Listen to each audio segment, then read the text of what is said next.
Welcome one and all back to my YouTube channel. I'm Nexus What-Ifs, and today I bring to you What If Naruto at Isobu and Kurama Part 7. I want to say Part 7. Part 7, Part 7, Part 7, Part 7, Part 7, Part 7, Part 7, Part 7, Part 7, Part 7, Part 7, Part 7, Part 7. It's Part 7. It is Part 7. Is it Part 7? I don't know if it's Part 7. I'm looking it up. Is it Part 7? I hope it's Part 7. Please be Part 7.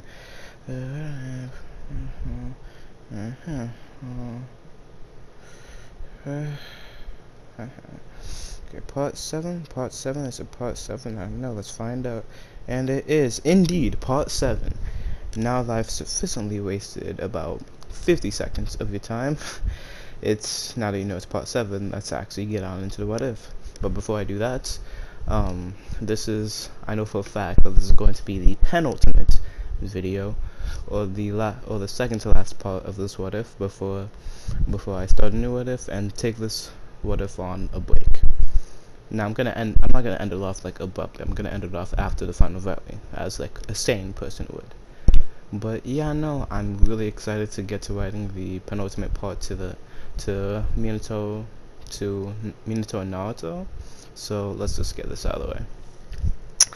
What if Naruto at Isobu and Kurama Chapter 9, Assault. It's been about a week or so after the Konoha quest, and everybody in the Leaf had attended Hiruzen's funeral. Jiraiya takes Naruto to search for Tsunade after declining the Hokage position himself. Jiraiya couldn't teach Naruto the Rasengan, so he decided that it'd be best for him to learn something even more powerful. This will come in handy later. We now skip to Naruto being encountered by Itachi and Kisame, but there is a major difference. Two, actually. Naruto can sense a powerful presence in front of his door, since he trained the senses and stuff, and he has Kurama that can help him sense things. And since he has two Biju inside of him, it only made sense that the Akatsuki sent two seams instead of one. So Naruto senses Kisame, Itachi, Sasori, and Deidara outside his door. And it's not that far-fetched to think that Pain wouldn't send two teams over to Naruto if he had two Biju inside him. That's believable. When he hears the knock on the door, he breaks the door down with a jump kick and lands in the middle of the floor. Naruto immediately goes into his four-tailed state, grabs all of them with his tails, and breaks a massive wall out of the hotel and drags all of them to a beautiful clearing. This poor clearing. And I just wanna state now that since so the Jinchuriki of the Three Toes, right? 8 Jinchuriki of the Three Toes.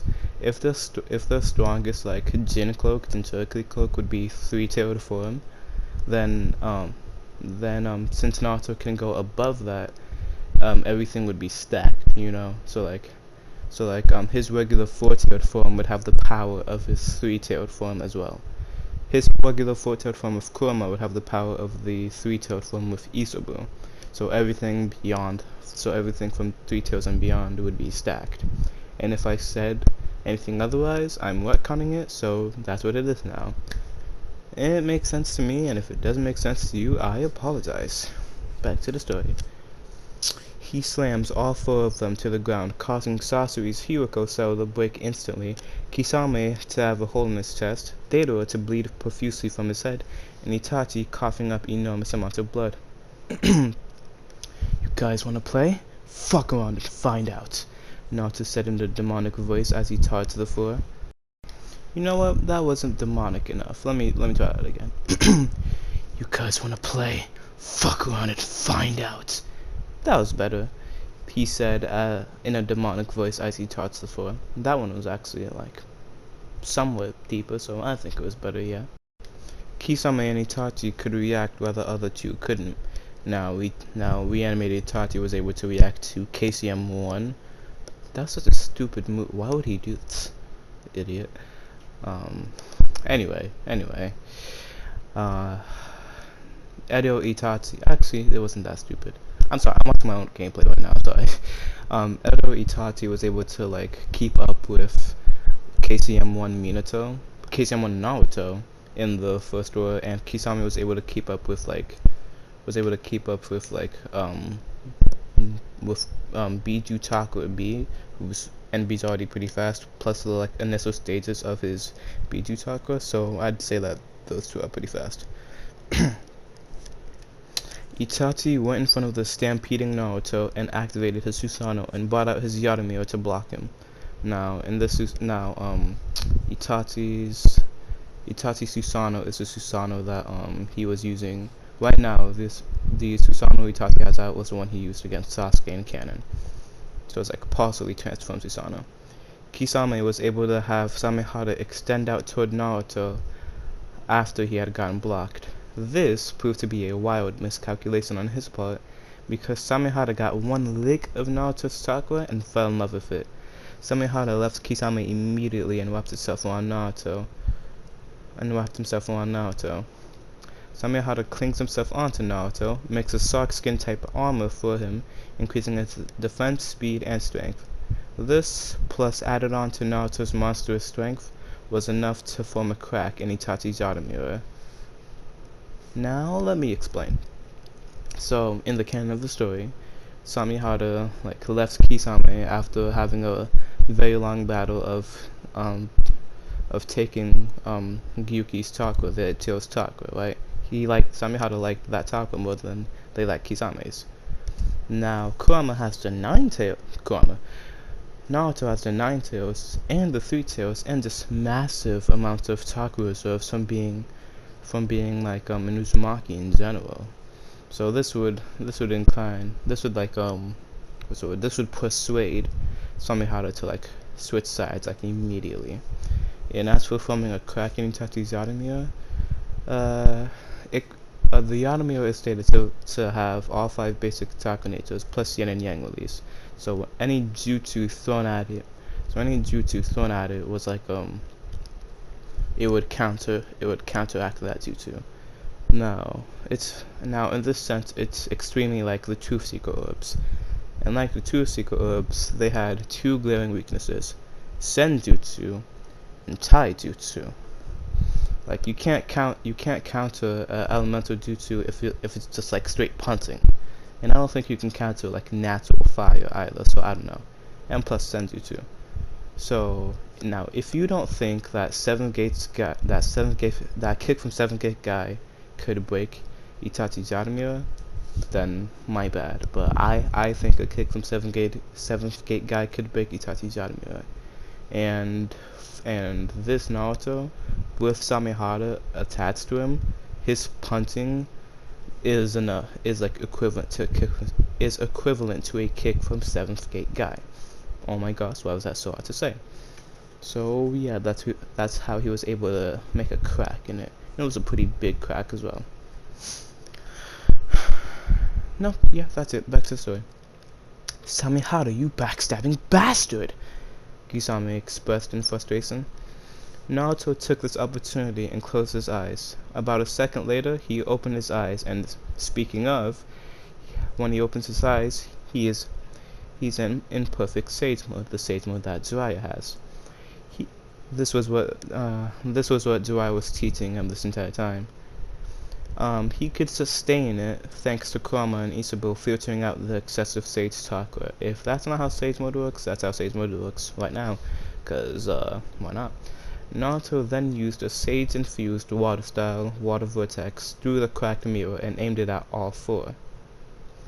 Now, since this is a Sage-infused water jutsu, the Yaramiro shouldn't be able to counter it and is able to break through the big crack made by Naruto. It hit Itachi first since he was the one behind the mirror, then Kisame, who took damage from a water jutsu, which surprised him extremely. He took damage because it was Senjutsu enhanced. As for Sasuke and Deidara, they weren't fast enough to get back up in time, so they got slammed into the ground even more, causing a double impact. Now, you'd think that they would have gotten up by now, but this whole encounter has taken place over 5 seconds. Naruto then used a Sage-infused lightning style Chidori stream. This paralyzed all of them, and he took advantage of that and extended and extended his tails to wrap around the four of them. He squeezes them all and bursts the organs, but Sasori just breaks. When he gets broken, his core gets shot out of his body intact. Data turned white and was glowing. Itachi burst into crows, and Kisame merely grinned at him. Naruto jumps away with his extended tail holding Kisame following him. Kisame takes advantage of the fact that his captor is midair and uses water-style massive water shock bomb. At the same time, 15 white birds were flying toward Naruto from the back. He senses this and effectively dodges them. The massive shock and the white birds collide and make a massive explosion. This pushes Kisame and Naruto back, causing him to let go of his captive. Naruto lands on the ground, causing a crater. As soon as he lands, the ground starts to make a sizzling noise. At the same time, 8 massive fireballs coming from all directions, and about 20 Itatis are falling from the sky. Iron sand then wraps around his body and starts to squeeze him deathly tight. The sand is trying to pierce him, but it isn't working due to the impenetrable nature of the Tsuntogi cloak and Samehada. The Itachi start to glow. And the ground beneath Naruto starts to crack, and the white clay seems to be forming out. And then a second later, all of the jutsus collide and a massive explosion covers the entire forest. The heat and pressure turns the iron sand into glass, and this traps Naruto in a glass cage, which contains the explosion. Itachi and Kisame land on the ground. Sasori comes out with his core in his semi-destroyed Hiroko cell, and Dato's white bird is nearing the ground with him on top of it. The massive cloud of smoke is still surrounding the crater in which Naruto created himself. This would prove to be instrumental in their defeat, as out of the smoke a wild tail appears and pierces through all of their hearts. Dato and Sasori die from this instantly as they weren't fast enough to react, but for Itachi, thanks to his Sharingan, he was able to move out of the way slightly and the tail ended up in his stomach instead. Kisame just takes a hit and uses water-style massive shock vortex. A massive vortex filled with massive shocks then blitzes over to Naruto, but the heat exuding off of him due to his Tsuntogi cloak and the heat that was just put onto him due to the massive explosion evaporates the entire jutsu. This didn't happen last time, but now that he's in his six-tailed state, it happened, and it happened even greater. He then pulls the other 2 tails out of Dato's heart and Sasori's core, drills them into Kisame's body, takes the other 3 tails, drills them into his body even more, and now Kisame's entire body is now filled with holes as he falls to the ground. Naruto then notices that he's suddenly pinned up on a cross with a red moon and a black sky. But before Itachi's Tsukuyomi could fully take effect, and before Isobu or Kurama could break him out of it, Naruto's senses allow him to pinpoint Itachi's location while in the Genjutsu. Now, you may call bullshit on that, but let me explain. Jiraiya was caught in a Genjutsu, right? But this was a auditory Genjutsu. This was an auditory Genjutsu, not a visual Genjutsu. Here, Naruto's being caught in a visual Genjutsu, and his senses overall are just better than Jiraiya's senses were. So his enhanced senses plus his sage senses allow him to still sense where Itachi is while in a Genjutsu because he's in sage mode. While imperfect, it's still sage mode. Now, if that's not how sage mode works, then oh well. I'm still doing it because I think it's pretty cool. But yeah, back to the story. So while he's still in the Genjutsu, Naruto opens his mouth and the dark chakra starts to bubble around him. Itachi is currently flying away in his perfect Susanoo. Yes, he has it, and he'll probably have it in all my What-Ifs. Why? There's no reason for him not to have it. As Itachi then feels a demonic pressure behind him, he turns around to see the now eradicated forest clearing with bubbling. He turns around to see the now eradicated forest clearing, bubbling with dark chakra. There you go. What? He should still be in the Genjutsu. What the fuck is going on? Itachi thinks in astonishment. We cut back to Naruto charging up, and then a mere 5 seconds after he was put into Tsukuyomi and Itachi started to fly away, Naruto uses a tailed beast bomb and aimed it directly at Itachi. He tries to dodge it and it doesn't hit his head, but it still ends up hitting the body of the Susanoo, which causes the Susanoo to explode, and Itachi and the dead bodies of Deidara, Kisame, and Sasori to all fall to the ground. At the last second before Itachi could die from the impact, he uses a Ofututu he copied to soften the ground and save himself. This knocks Itachi out and cancels the Tsukuyomi on Naruto, who reverts back to his base form with Samehada in hand. He then turns around and sees Jiraiya in front of him. "What the hell was that?" Jiraiya yelled at him. "They fucked around, and they found out," Naruto merely says. Now, for the rest of this arc, it pretty much goes the same. They meet Tsunade. She still made the deal for Orochimaru beforehand. Tsunade makes a bet with Naruto. Makes the same bet with Naruto, but for Sage Mode instead of the Rasengan. And oh wait a minute, I forgot about this. The whole reason they made that bet was because they had a fight. If they had a fight, Tsunade would be surprised. If they had a pure taijutsu fight, they'd be pretty even. Excuse me. No, okay, let's try to do that off the top of my head. Cut back. They meet. Tsunade makes the deal beforehand, and now we cut to Jiraiya and Naruto walking to the bar. They have the whole same scuffle beforehand, but Naruto's more reserved this time. And when they get outside to have the little brawl, right, things go completely different. Keep in mind, this is going off the top of my head, so if I do pretty bad, my apologies, but I didn't write this, so don't expect much. Okay. So the fight starts off. They both charge at each other, going through a flurry of punches, dodging each other and avoiding each other like expertly. They both get solid hits in, but nothing substantial. They then jump back. Tsunade then does the same thing and digs her hand into the ground, lifts up a huge chunk of rock, and throws it at Naruto. Naruto responds to this quickly by kicking the rock into pieces, grabbing all of the remnants of said rock, piling them up into his hands, and then throwing them at high speeds. Tsunade dodges these with relative ease and then charges at Naruto. Naruto merely ducks under she swings her fist. Naruto merely ducks under that and then uppercuts her.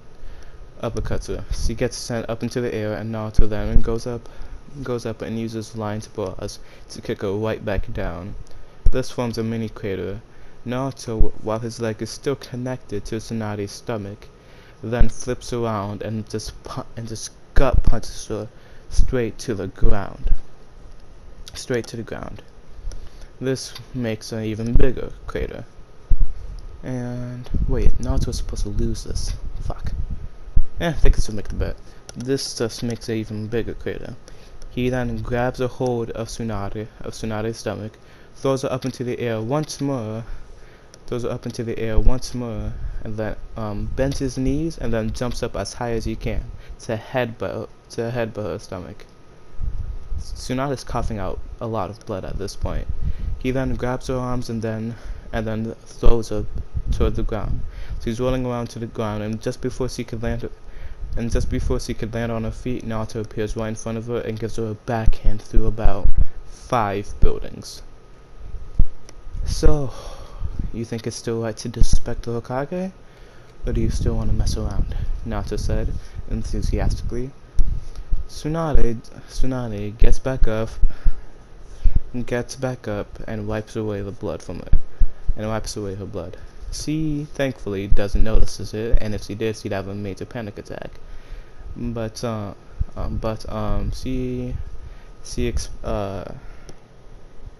doesn't have a panic attack. Damn, you're good, kid. I guess I have to stop holding back on you. I'd love nothing more, he said, getting ready for another class. Okay, I'm gonna stop this right now, Jiraiya said, getting in the middle of them. Yeah, I don't think we should take this any further, Shizune said, backing up Jiraiya. Shut up, Shizune, and get out of the way, you perv, Tsunade said. Listen, unless you want to pay for the damages that this kid just did, either you two handle this a separate way, or everything that this little one is doing, you pay for. I mean, I'm down for that, but like, you do you. Tsuaya said. Tsunade pauses and thinks about this. Damn it! Let's do this another way. How about a bet? You said, hey you, Tsuaya, you said you were teaching him Sage Mode? Tsuaya nods. Okay then. Well, Naruto, if you can master Sage Mode completely within the next week, you can have my necklace and half of my total money. Lady Tsunade, what? Suzune exclaimed. Okay. But, I don't know. I'm not so sure about the money part, cause like, I guarantee it that there's nothing much there. But hey, money's money. Tsunade's about to touch him, but Tsuaya holds her down. Okay, now can we go now before anyone else comes here and makes me pay for the damages? I thought you were gonna pay for. Shut up, let's go. And yeah. Now, if you don't, okay. This is my first time ever doing something like that off the top of my head. I think I did pretty good. If you don't believe I did it off the top of my head, I put that on my mother's life. Now, I am black, and I think the one thing that all black people say universally is that when they put something on something, especially their family, you know it's serious. But yeah, I think I did pretty good. For my first time, and if you don't, my apologies. Like I said, I did not write any of that. But yeah, back to the part where I am writing, and we have 6 minutes left. Fuck, okay. They meet Tsunade. She still made the deal with Futomo beforehand. Tsunade makes a bet, like you just heard. Did I ask Blossom myself? No, he did. Okay. So I makes a bet for beforehand, but for Sage Mode. We now skip to the signing fight. Naruto sees Orochimaru and instantly blitzes over to him and just socks him in the gut. Like his fist makes contact with his stomach and his fist almost goes through Orochimaru's body entirely. Like Naruto's arm is almost fully extended in Orochimaru's guts. This causes Orochimaru to just vomit blood and has him fly back hundreds if not thousands of feet back. Jiraiya catches up with him almost instantly with a Rasengan to the stomach as well, doing more penetrable damage. This has Orochimaru get slammed to the ground. Kabuto was about to hit Naruto with a poison kunai, and he actually does. But the part it hits was covered in Biju chakra. Naruto then transfers this poison field chakra from his shoulder to his left fist and just uppercuts Kabuto into the sky. He then lands in the river with blood trailing the entire way. During this 12-second encounter, Jiraiya and Tsunade were able to beat the shit out of Orochimaru, and he's now on the ground trying to run away. As the two of them are about to kill Orochimaru once and for all, Kabuto appeared out of nowhere looking quite deformed.